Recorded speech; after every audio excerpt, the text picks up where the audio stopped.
Entonces vamos a continuar con el libro de Levíticos en esta mañana. Habíamos quedado la clase pasada, habíamos interrumpido la clase pasada el estudio del capítulo 16 de Levíticos. El capítulo 16 ya habíamos revisado, ya habíamos repasado todo Levítico, lo que significaba, lo que incluía acerca de cómo funcionaba el pueblo de Israel, cómo los sacerdotes debían guiar al pueblo en los distintos aspectos de la vida, desde la higiene, desde la administración de justicia y desde, por supuesto, los conceptos de santificación para acercarse a un Dios santo en el tabernáculo. Todas esas cosas ya las vimos, ya las repasamos y ahora íbamos y comenzamos el domingo pasado, la clase pasada, comenzamos a buscar la médula del libro de Levíticos. No solo la médula, el centro, sino ese eslabón. De hecho, tiene varias uniones con el Nuevo Testamento, por supuesto, pero hay una fundamental que es el capítulo 16 de Levíticos y es un eslabón que une el libro de Levíticos con Hebreos y con todo el Nuevo Testamento y con todo el concepto de Cristo. Y es cuando el libro de Levíticos habla acerca del día del perdón. Pero nosotros nos distrajimos porque dentro del capítulo 16 también se toca al principio, como vemos en la siguiente placa, se toca la muerte de los hijos de Aarón. Volvamos. La muerte de los hijos de Aarón entonces nos hizo apartar un poquitito del camino y estudiamos una de las poquitas partes históricas que tiene el libro de Levítico, porque no es, como lo dijimos también la clase pasada, el libro de Levítico no es un libro de historia, aunque está dentro de los históricos, es un manual de procedimientos, es un manual de cómo había que hacer las cosas, cómo los sacerdotes tenían que hacer las cosas. Todo, porque todo pasaba por el sacerdote y todo pasaba por el tabernáculo en la vida del pueblo de Israel, especialmente en los 40 años que anduvo por el desierto. Y esto es al principio, apenas hacía un año y algo que habían salido de Egipto, cuando Dios le dictó a Moisés el manual de procedimientos de los sacerdotes, o sea, el libro de Levíticos, el libro a los hijos de Leví, que eran los sacerdotes. Bien. Nos distrajimos porque la única parte histórica es la muerte de los hijos de Aarón que, según la Biblia, quemaron un fuego extraño dentro de la presencia del Señor cuando entraron al tabernáculo a ofrecer los sacrificios. Prendieron el altar del incienso y quemaron un fuego extraño. Como decíamos la clase pasada, hay muchas conjeturas acerca de qué fue lo que quemaron allí, que produjo ese desagrado de parte del Señor, que definitivamente el mismo fuego que ellos prendieron terminó quemándolos a ellos y matándolos a los dos. Muchos estudiosos de la Biblia se inclinan a pensar, yo entre ellos humildemente, en que estos dos hijos de Aarón entraron borrachos al tabernáculo a ofrecer los sacrificios, y esa era una prohibición rigurosa, que los sacerdotes no podían emborracharse, porque no podían jugar con las cosas santas, no podían mezclar lo divino con lo profano, etc. No nos vamos a ir otra vez por ese tema porque ya lo vimos la clase pasada. Así que vamos a avanzar en el capítulo 16, y el capítulo 16 tiene un punto. Estoy hablando rápido porque mi idea es terminar hoy con este asunto. El capítulo 16 de Levítico habla acerca del día del perdón. El día del perdón. Y ese es el nudo de Levíticos, y es el nudo realmente de todo el Nuevo Testamento, el perdón. El perdón a través del sacrificio, el perdón a través de la sangre. En el Antiguo Testamento la sangre de un animalito, en el Nuevo Testamento la sangre de Cristo, por eso no hay más sacrificio, porque la sangre de Cristo es perfecta y la del animalito no. Entonces, comienza el capítulo 16 de Levítico diciendo: el Señor le habló a Moisés después de la muerte de los hijos de Aarón, quienes murieron luego de haber entrado y quemado un fuego equivocado en la presencia del Señor. Entonces, la clase pasada vimos la muerte de los hijos de Aarón, así que ahora vamos a avanzar un poquitito y vamos a seguir con Levíticos 16 con el punto que realmente nos interesa. Cuando Aarón, dice el capítulo 16 de Levítico, entre en la zona del santuario, tabernáculo, deberá seguir fielmente estas instrucciones. así dice el manual. Deberá llevar un becerro para una ofrenda por el pecado y un carnero para una ofrenda quemada. Deberá tomar de la comunidad de Israel 2 chivos para la ofrenda por el pecado. Vamos a hacer una separación. Si yo extraje del capítulo 16 algunos versículos, si no lo explica un poquito más adelante, el mismo pasaje yo les aclaro la diferencia entre los carneros, los chivos y la ofrenda quemada y el becerro. Aarón, dice, presentará, acá lo está diciendo, Aarón presentará su propio becerro como ofrenda por el pecado para justificarse a sí mismo y a su familia, y así serán justos ante el Señor. O sea que Aarón, como sacerdote, de hecho como jefe de los sacerdotes, como el mayor o como el sumo, que quiere decir eso, número 1, el sumo sacerdote, también tenía que sacrificar para santificarse, porque si no, no podía él como sumo sacerdote entrar en la presencia de un Dios santo para luego interceder por el pueblo. Entonces, él como sacerdote estaba obligado a sacrificar, a matar un carnero para que la sangre de ese animal lo justificara momentáneamente ante Dios santo, para que él en ese tiempito que estaba justificado por la sangre de ese sacrificio, pudiera ofrecer el sacrificio por el resto del pueblo. Espero que vaya siendo claro. Espero que vaya siendo claro con este asunto, que no es nada sencillo. Dice, entonces tendrá que purificarse a sí mismo y a su familia. ¿Ok? Siempre el concepto de él y su familia, aunque de hecho su familia no entraba con él en el tabernáculo, él solo, pero con ese sacrificio él no solo se sacrificaba, así, se santificaba a sí mismo con ese sacrificio como cabeza, como sumo sacerdote, sino que, digamos, toda su familia entraba dentro de ese mismo sacrificio. Luego, dice, deberá tomar los 2 chivos y los presentará ante el Señor a la entrada del tabernáculo. Esta es una de las partes más interesantes que tiene el libro de Levítico. Fíjese que dice, después hará un sorteo sagrado.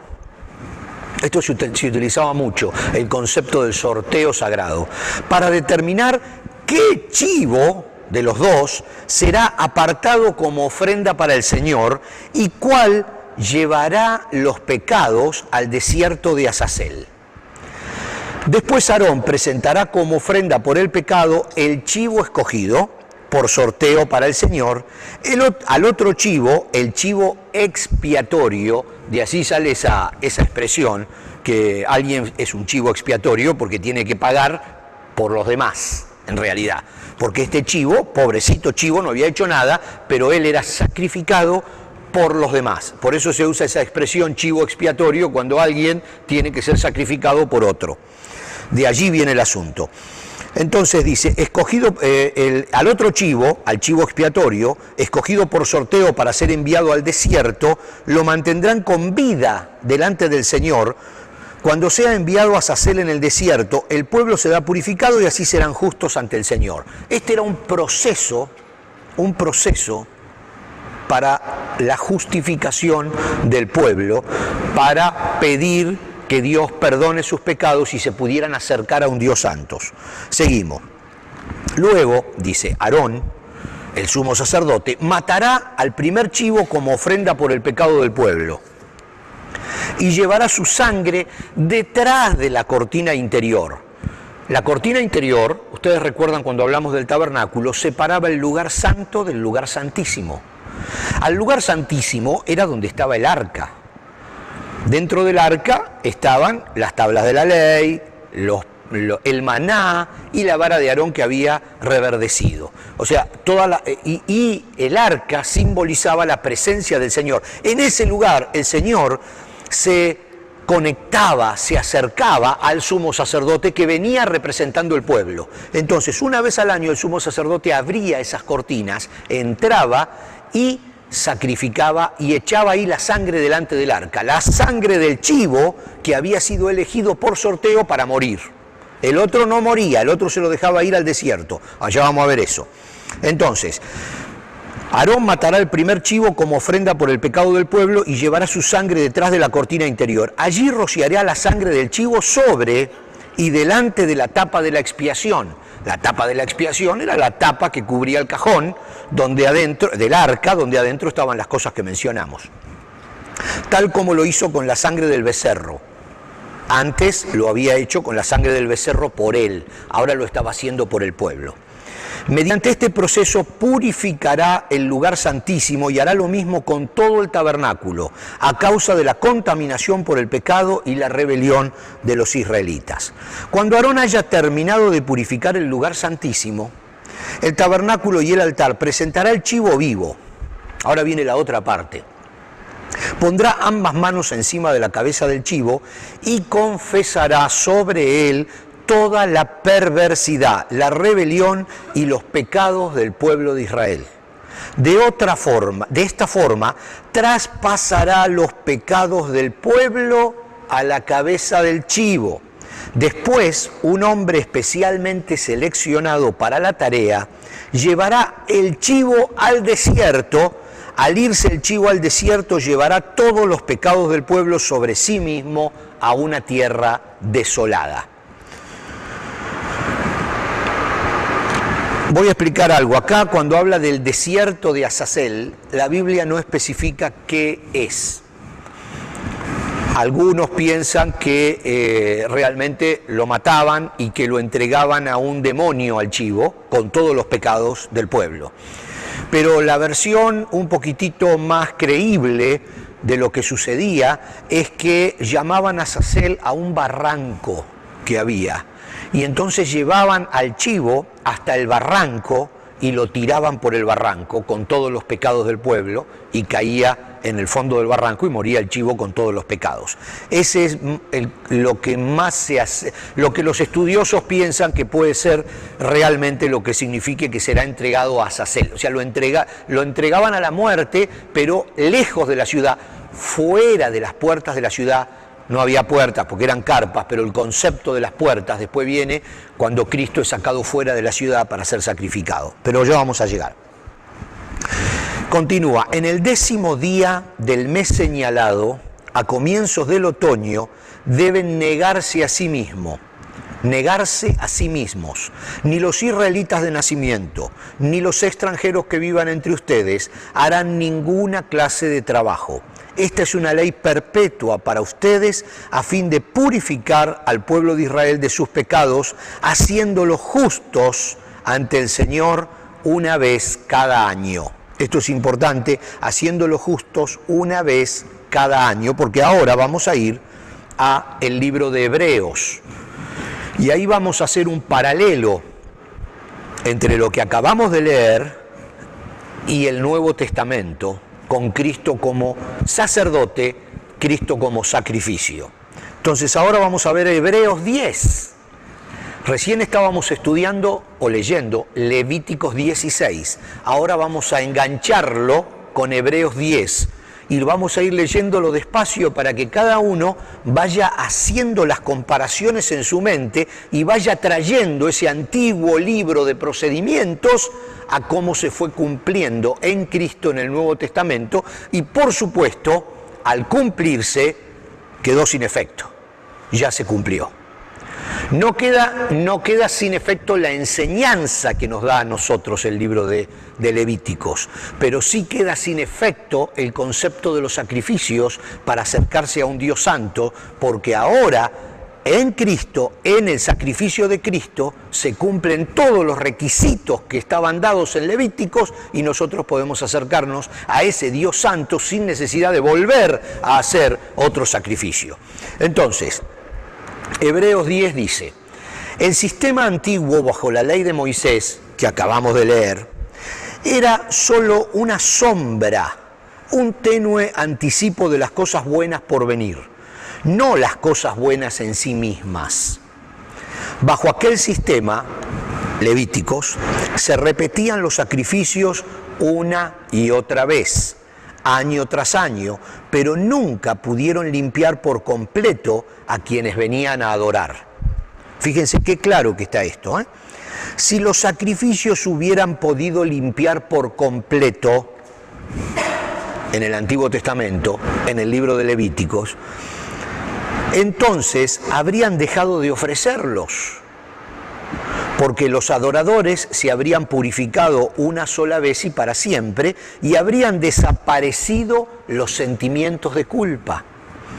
Fíjense este detalle tan importante. No podían purificarse para siempre porque el sacrificio era impuro, porque el sacerdote era impuro y se sacrificaban momentáneamente, y los sentimientos de culpa permanecían en la gente y obligaban esos sentimientos de culpa a volver a sacrificar otro animal cada vez. En Cristo no hay más sentimiento de culpa, o no debe haberlo, porque ya el pecado se borra para siempre. Por eso el concepto del sentimiento de culpa, que significa perdonarse a sí mismo, es muy importante en el Nuevo Testamento. Muchas veces Dios perdonó el pecado de la persona y la persona no se perdonó a sí mismo. Y constantemente está repitiendo ese pecado pensando que tiene que seguir haciendo algo para que Dios se lo perdone. Y Dios ya se lo perdonó hace rato en Cristo, pero la persona no se lo perdona a sí mismo. Ese se llama un sentimiento de culpa y obliga a sacrificar muchas veces el mismo sacrificio. Y con Cristo no se puede hacer. A Cristo no se lo puede sacrificar 2 veces. Una de las grandes diferencias que tenemos con la Iglesia Católica, dicho sea de paso, es que en cada Eucaristía ellos tienen el sentimiento de culpa y vuelven a sacrificar a Cristo, porque es Cristo al que se están comiendo y al que están matando en cada Eucaristía, en cada, ¿cómo se llama la oblea esa que comen? La hostia. La hostia no es un símbolo del cuerpo de Cristo para el catolicismo, es el cuerpo de Cristo.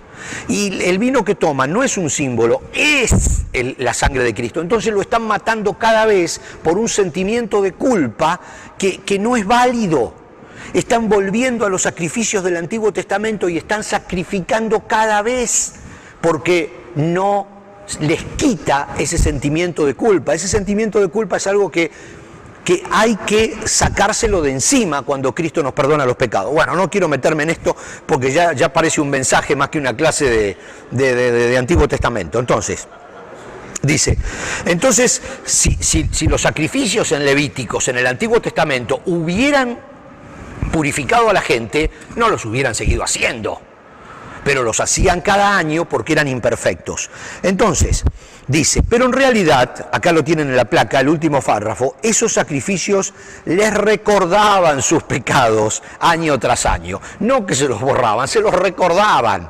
Pues no es posible que la sangre de los toros y las cabras quite los pecados. Por eso, cuando Cristo vino al mundo, le dijo a Dios: tú no quisiste sacrificios de animales. Esto está en Hebreos 10, Sería muy bueno que después lo lean despacito en sus casas. Tú no quisiste sacrificios de animales ni ofrendas por el pecado, pero me has dado un cuerpo para ofrecer. Es Jesús que está orando. No te agradaron las ofrendas quemadas ni otras ofrendas por el pecado, le dice Jesús a Dios. Luego dije, aquí estoy, oh Dios, he venido a hacer tu voluntad, como está escrito acerca de mí en las Escrituras. Primero Cristo dijo, fíjense esto, no quisiste sacrificios de animales, ni ofrendas por el pecado, ni ofrendas quemadas, ni otras ofrendas por el pecado. Todas esas ofrendas tampoco te agradaron, aun cuando la ley de Moisés las exige. Luego dijo, aquí estoy, he venido a hacer tu voluntad. Estoy leyendo Hebreos, no es una interpretación mía, estoy leyendo Hebreos. Aquí estoy, he venido a hacer tu voluntad. Él anula el primer pacto para que el segundo entre en vigencia. El primer pacto se anula cuando se cumple.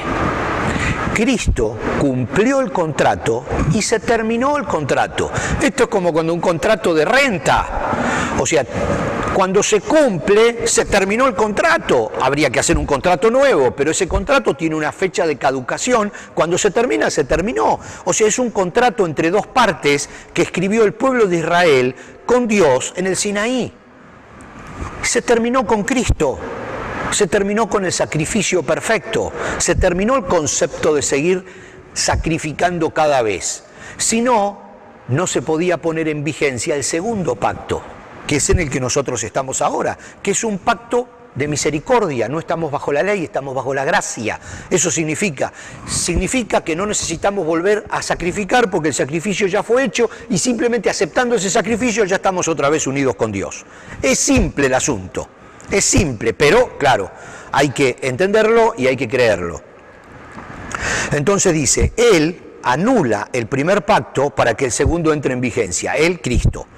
Pues la voluntad de Dios fue que el sacrificio del cuerpo de Jesucristo nos hiciera santos una vez y para siempre. Bajo el antiguo pacto, dice Hebreos, el sacerdote oficia de pie delante del altar, día tras día, ofreciendo los mismos sacrificios una y otra vez, los cuales nunca pueden quitar los pecados, pero nuestro sumo sacerdote se ofreció a sí mismo, a Dios, como un solo sacrificio por los pecados, válido para siempre. Luego se sentó en el lugar de honor. La Biblia está hablando de Jesucristo, a la derecha de Dios. Allí espera hasta que sus enemigos sean humillados y puestos por debajo de sus pies, pues mediante esta única ofrenda Él perfeccionó para siempre a los que están haciendo santos.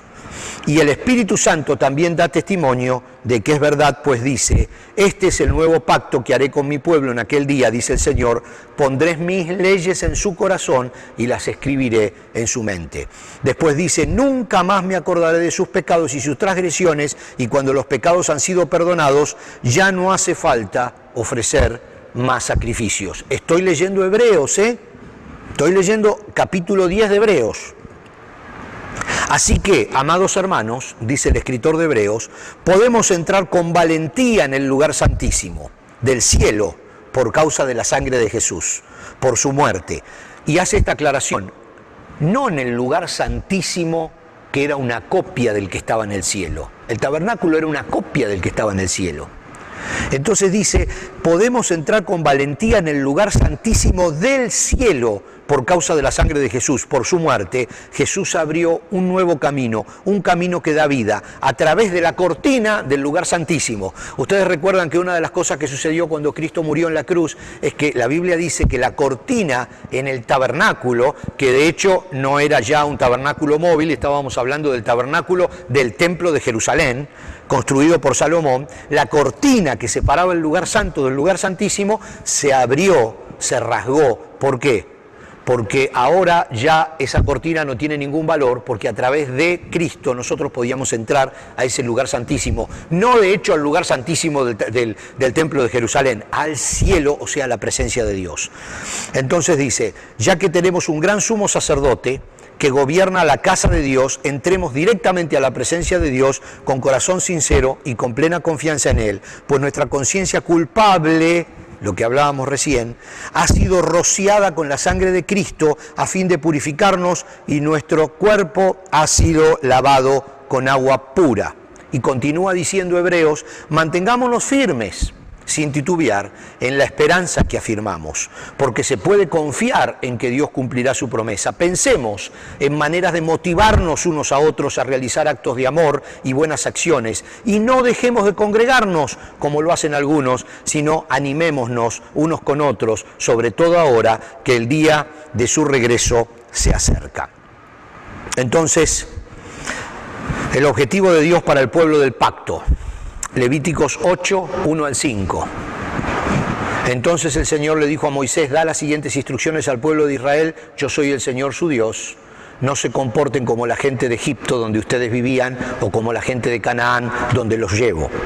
No deberán imitar su estilo de vida. Ustedes deben obedecer todas mis ordenanzas y asegurarse de obedecer mis decretos, porque yo soy el Señor su Dios. Si obedecen mis decretos y mis ordenanzas, encontrarán vida por medio de ellos. Yo soy el Señor. Y en Levítico 19, el Señor también le dijo a Moisés, da las siguientes instrucciones a toda la comunidad de Israel, sé santo, porque yo, el Señor, soy santo.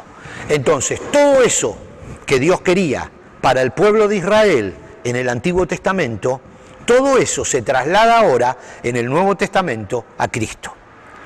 Dice, sean santos porque yo soy santo, para que entonces a través de esa relación van a vivir bien, no solo van a vivir bien, de hecho, en la tierra que van a poseer. En la nueva tierra, les decía a los israelitas el libro de Levítico, y Dios nos dice en este momento, a través de Cristo, pueden acercarse a un Dios santo y a través de cumplir las ordenanzas de ese Dios santo van a tener una vida digna, una vida feliz, una vida hecha. Entonces es ahí donde se relaciona este libro de Levíticos con el Nuevo Testamento y donde se cumple, como lo decíamos, y donde de alguna manera en el aspecto de los sacrificios simplemente caduca. Ya no es necesario sacrificar nada. De hecho, ya no es necesario ni sacrificarnos nosotros mismos. Acercándonos a Cristo, que es el sacrificio perfecto, Dios ya nos ve con otros ojos, nos ve justificados por el sacrificio de Él. A partir de ahí, nosotros tenemos que vivir acorde a esa relación con Dios, para poder disfrutar de los beneficios de esa nueva relación por Dios ganada por Jesucristo. Acá terminamos el libro de Levíticos. Es bien interesante, realmente espero poder haberles transmitido en estas 4 clases o 5, que no sé si 4 o 5 que estuvimos estudiando el libro de Levíticos, la importancia de la relación entre lo que Dios esperaba en el Antiguo Testamento hasta que se cumplió con Cristo y lo que Dios espera de ahora en adelante. Primer pacto, segundo pacto, Antiguo Testamento, Nuevo Testamento. Tenemos todo por delante. Vamos entonces en la próxima clase al siguiente libro que vamos a estudiar. Dios los bendiga y gracias.